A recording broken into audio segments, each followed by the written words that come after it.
Here are your highlights. Round 5, the Lucas Oil Pro Moto Cross Championship, the Red Bull Budds Creek National, about an hour south of Washington, D.C. First 450 moto.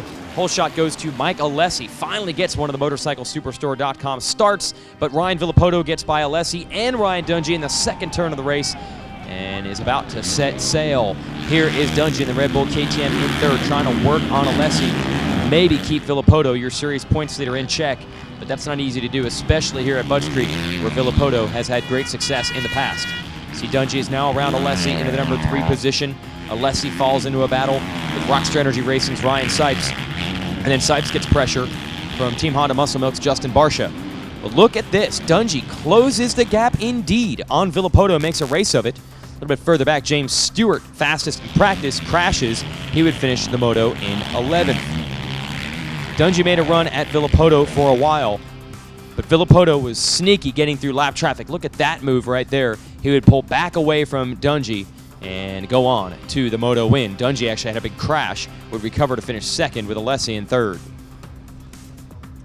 Moto number 2, very similar to the start of Moto number 1. Alessi, another MotorcycleSuperstore.com whole shot award. Dungey quickly around him. You do not have Villopoto in this group this time. You'll see him on the right side of the screen in the green bike. Got some ground to make up. He's locked into a battle with the Stewart brothers, James and Malcolm, early in this one, while Dungey gets away. Villopoto would go to work. He'd get Malcolm, he would get James, he'd get Andrew Short, and then he would get Mike Alessi for the number 2 position. By then, Dungey had a 15-second lead on him, and Dungey put the hammer down and continued to pull away, actually, from Villopoto. Alessi crashes out, leaving the Stewart brothers battling for third, and then James would crash, leaving Malcolm with a career-high finish, third place on his Lucas Oil Troy Lee Honda.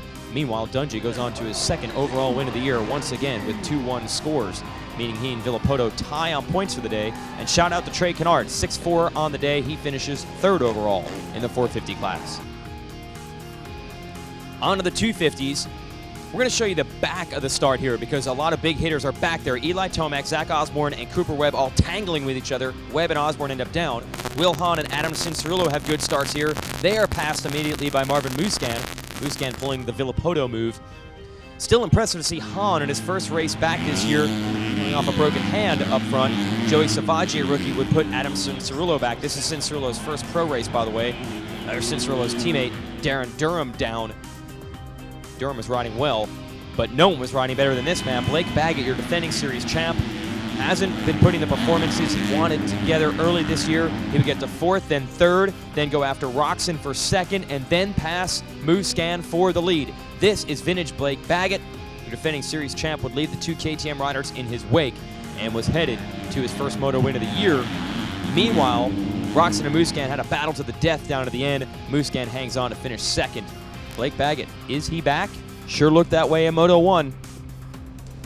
Moto number 2, Eli Tomac is happy. Why? Because he feels good despite only 1 hour of rest and recovery between the first and second motos. Other riders don't seem to recover as well as Tomac. Will Hahn, another MotorcycleSuperstore.com whole shot of the day. What a great welcome back to racing for him. Quickly yields to Darren Durham. Durham had a crash in Moto 1, finished out of the top 10. He was back with a vengeance in Moto 2, holding the first Moto winner, Baggett, behind him for the majority of this one.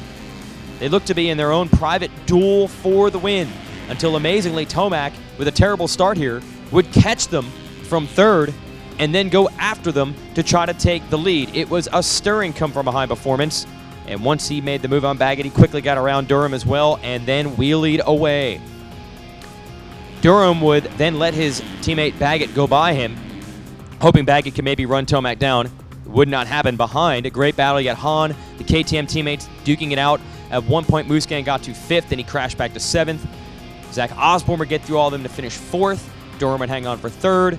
Baggett would finish 2nd to take the overall. Eli Tomac takes the Moto win, but he was 4th in Moto 1. Baggett's 2-1 scores edge the 4-1 turned in by Tomac. They make up big points in the KTM riders in the standings for the day, as Musquin and Roczen finish behind them in the overall results. We're going to Southwick in Massachusetts next week. Go to allysports.com for more.